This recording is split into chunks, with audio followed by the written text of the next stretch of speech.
everybody. Thank you for taking the time to check this out. Really appreciate it. I've got some great guests here today. As you may or may not know, my name is Brett. I'm with Sense Financial, and we are not here to talk about me today. We're here to talk about my guests, and I will introduce them here in a quick second. Actually, I'll just do it now.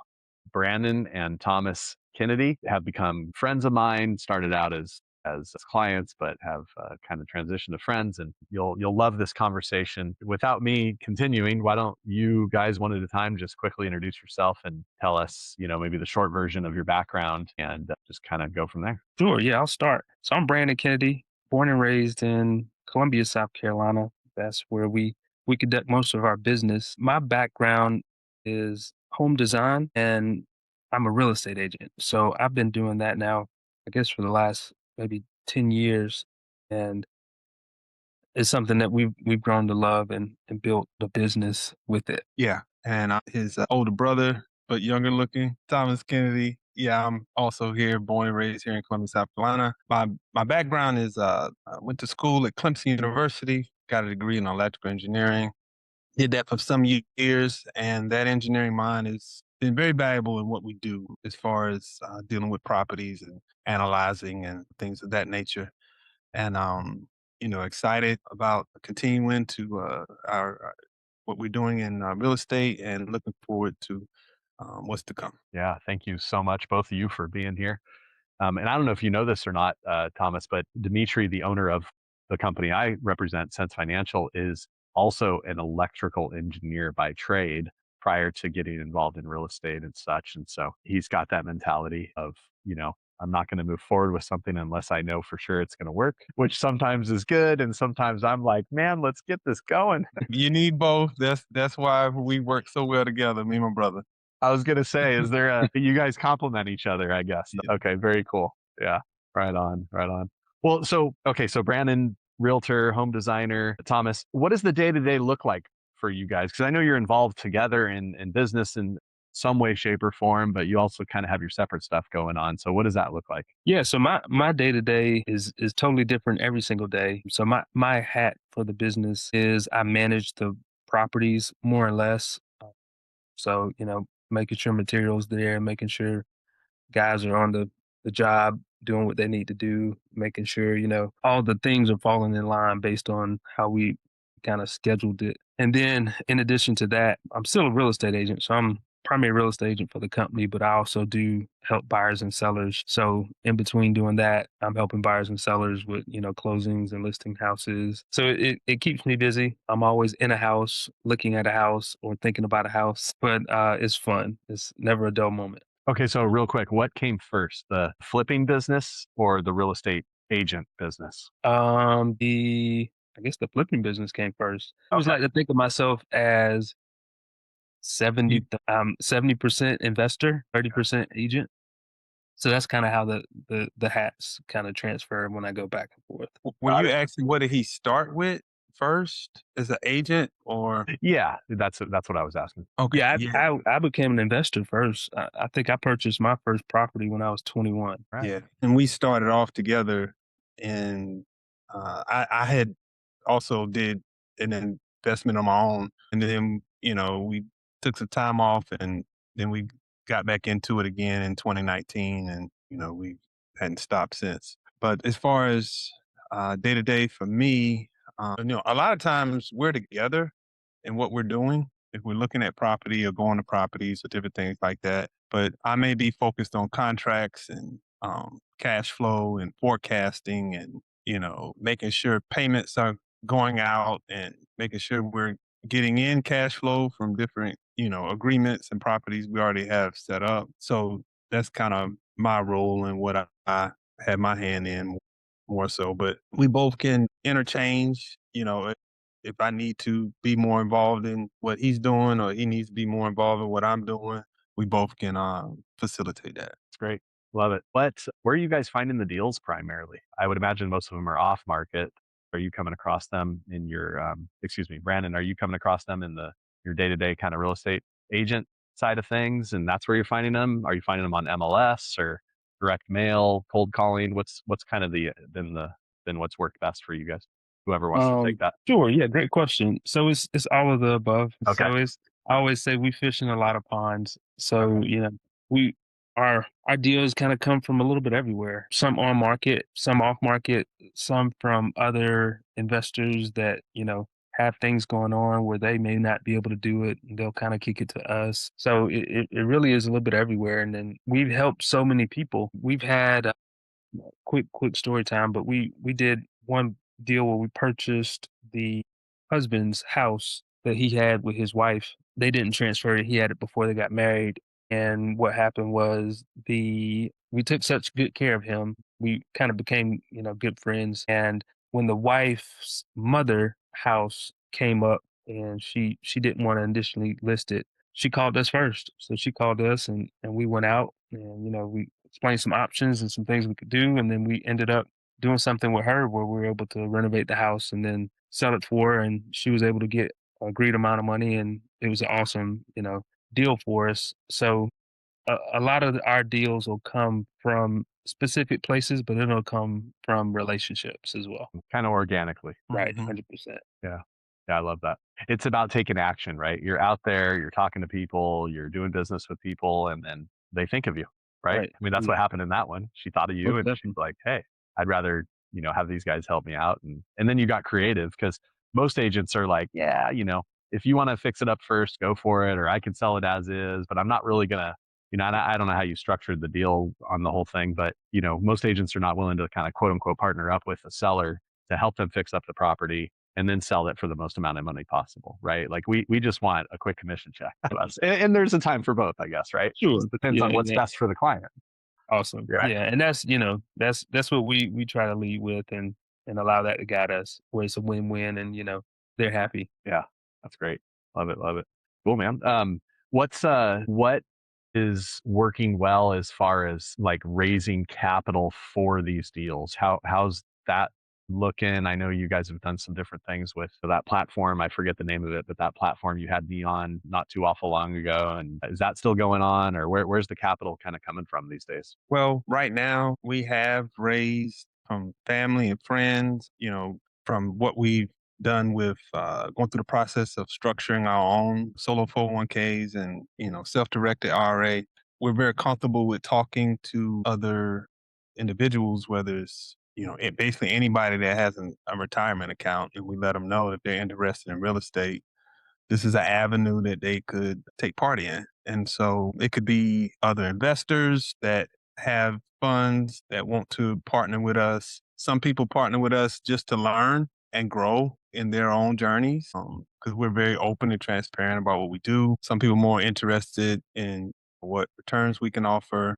So it's just something that we haven't, our goals this year is to be a little more strategic, but it's kind of been more organically just through conversation, being in contact with different people and what they're interested in, and it just kind of happens. Yeah, and I'm gonna, whether you want to do it or not, I'm gonna shamelessly plug you guys as I do quite often, to be honest, because people come to me and they say, "What should I invest in?" And part of it, we're not financial advisors, of course, so we're not telling people what to invest in. We're not giving financial advice. But if they tell me, "Hey, I want to invest in real estate," I can introduce them to people that will help them do exactly that, whether they want to actually have the 401k or IRA own the property as a rental or, midterm rental, or they want to just be a private lender. And when the private lender conversation surfaces, people are very attracted to it because it's a little more passive than being a landlord, obviously, whether your IRA owns it or you own it, kind of the same conversation, tenants and toilets at the end of the day. Or they can just be a lender and let somebody do their thing and get a return. And I love the fix and flip idea because they're short term. They pay off quicker, and then you can reinvest the money quicker. So people are attracted to that, especially when it comes to self-directing, because that's fun.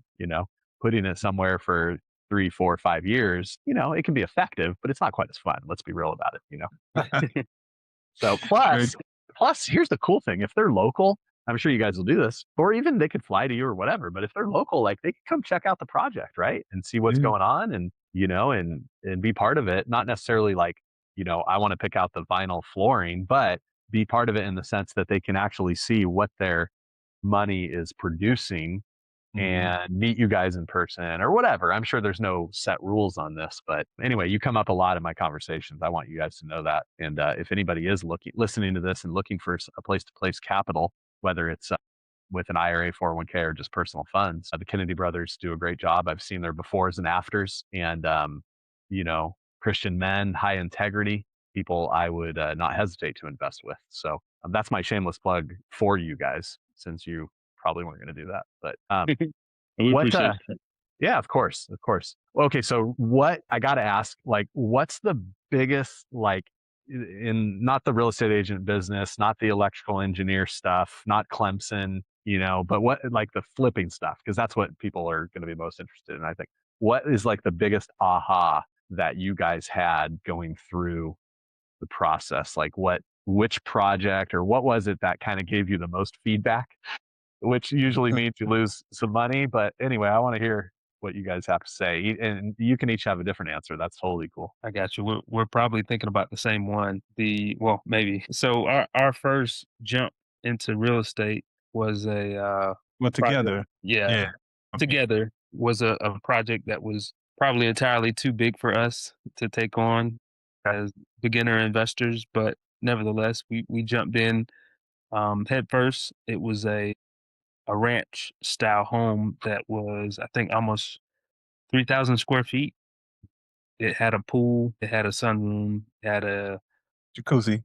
a jacuzzi room, it had a living room, thing, a kitchen, it had everything you can think about. A Hmm. 3-car garage. And we happened to go through that project while, COVID was happening. Okay. So anything you can name that would go wrong went wrong. Well, And COVID started after we started. right. Yeah, not That's before, but yeah, big detail. Yeah. during the Sure. whole Brutal. renovation, but a lot of lessons learned. We lost money. The only, you know, renovation that we've ever lost money on. But Okay.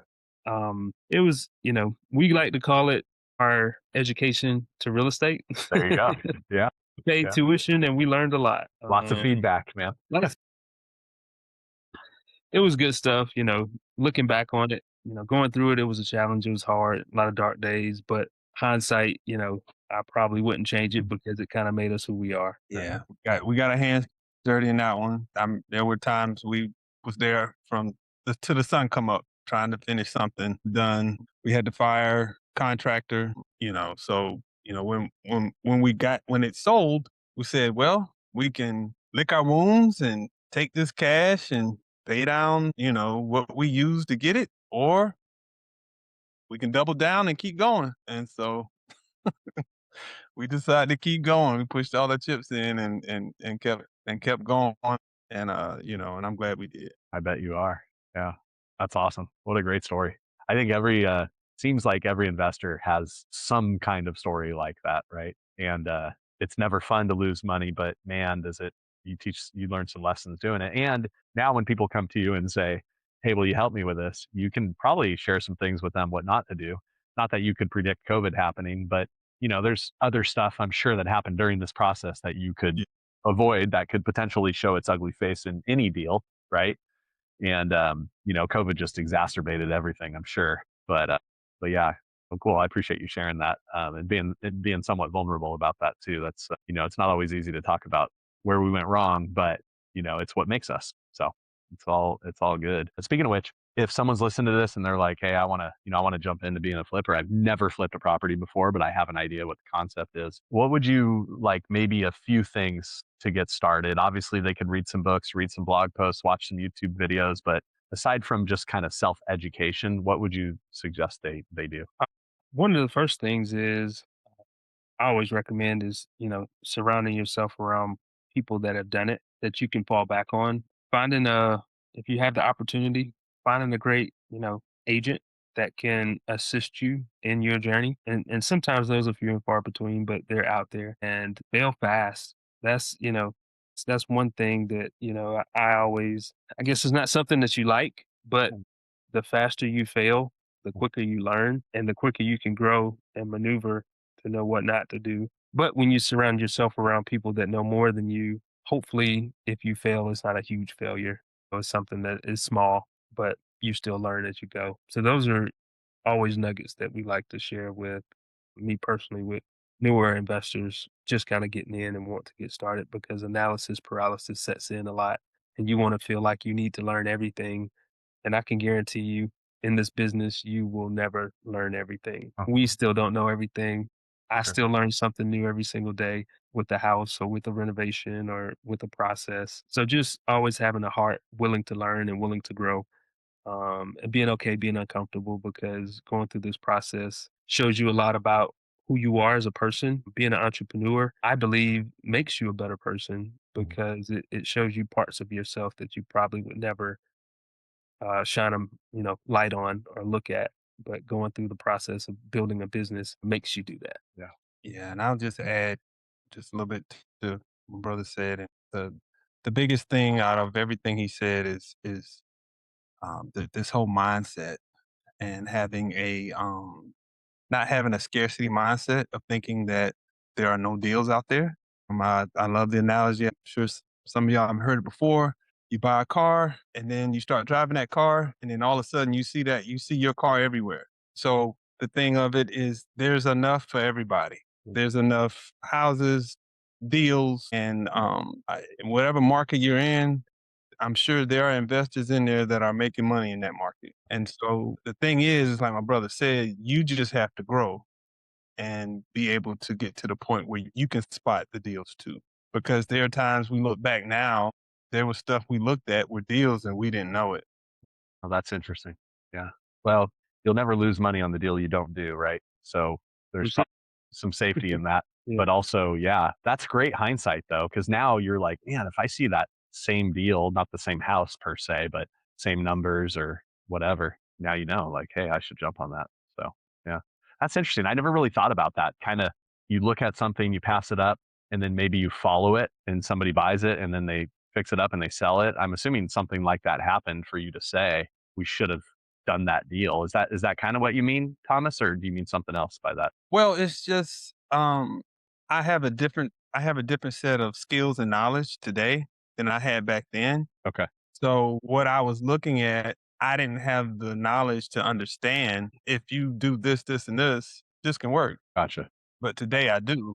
And so we can analyze something in a matter of minutes and know, Sure. we know areas, we know, we know our numbers and stuff like that. And we develop some teams of guys. So but none of that would have started if we would have sat on the sidelines and Right. you know, not say, hey, let's go out here and, let's make something happen. Yeah. And I'll give an example of one of those times last year. We looked at a property and you know, it was in a decent area, and we like to, name properties as far as A, B, C, D areas. And this particular area was a what we consider a B, C area. Affordable area wasn't, super out of the first time home buyers price point, which most of our houses will fall in. And originally it was on the MLS and it was a 3 bedroom, 1 bathroom. I think it was 1,000 square feet. So when I analyzed this particular property, I knew the only way we could make it a deal would be to add another bathroom, which would increase the value, which would allow us to make the margins that we needed to make. So when going in, we submitted an offer. We had to do a no negotiations, a couple things we had to fix, but our renovation budget was where it needed to be. We were able to add the bathroom to when you think 1,000 square feet is not a huge house, Yeah. but having the right people on your team, knowing how to look at a floor plan to see where you can maximize space at, all those small things come into play to allow you to have an end result where you can actually turn profit on something that other people look over. So another deal that was successful for us, we made it for another first time home buyer who was super happy and loved the property and breathed new life into that property. So somebody else will, be able to use it and have new memories. So that's the type of stuff that it gets us super excited. We love to do it where, maybe 50 other investors looked at it and didn't see it, but we were able to look at that and see, okay, if you do this, if you do this, if we do that, we'll be able to make our margins and make money for our investors. I love it. Great story. Yeah, I'd look at that and I'd be like, man, 1,000 square feet. We can't add square footage. Obviously, Right. maybe you could have, but you didn't. And that'd probably be a whole nother animal cost wise and everything else. But, 3 bedrooms already and then 1,000 square feet adding a bathroom. Like, yeah, I don't, you'd have to get creative for sure and then make it work. But, people want another bathroom. So that's a value add for sure. So good job. I love that. I would have passed that up. I'm almost sure of it, unless the price was just so low that, maybe patch and paint, no bathroom. Yeah. Yeah, dude. What a great story. That's cool. That's cool. Congratulations on, that progression and being able to see that stuff now. Okay, so what are you most excited about kind of moving forward? What's cooking beside you mentioned that one of you did, I think it was you, Thomas, your focus in 2026 is to get a little more intentional. But I wasn't sure what you meant by that. Maybe you meant raising capital, maybe you meant something else, but you could talk about that or something else. What's cooking that you guys are excited about? Well, yeah. So I guess the new horizon for us to date is literally this week we purchased some house plans. Basically, we're gonna start our first new construction here probably about mid-April or so. Brandon. Yeah. Yeah. So we're very excited about that, and a lot of that came from, like we said, just we started a lot of things in real estate, like the flipping has allowed us to dive into other areas of real estate that Mhm. we may have not even thought about. But, Mhm. for example, we bought a manufactured home on a 2 acre lot and we renovated the first lot and we said, hey, I wonder if we can subdivide this. We never subdivided. We never did land development. And so we went to the county and they said, yeah, as long as you can, as long as we allow 1 acre lots. So we went through the process and subdivided that and basically we got acre of land for free. Thought. And so the same process we did when we purchased another home. We flipped the ranch home. We just sold that earlier in January. And so we subdivided off a half-acre lot. It's flat. It's perfect.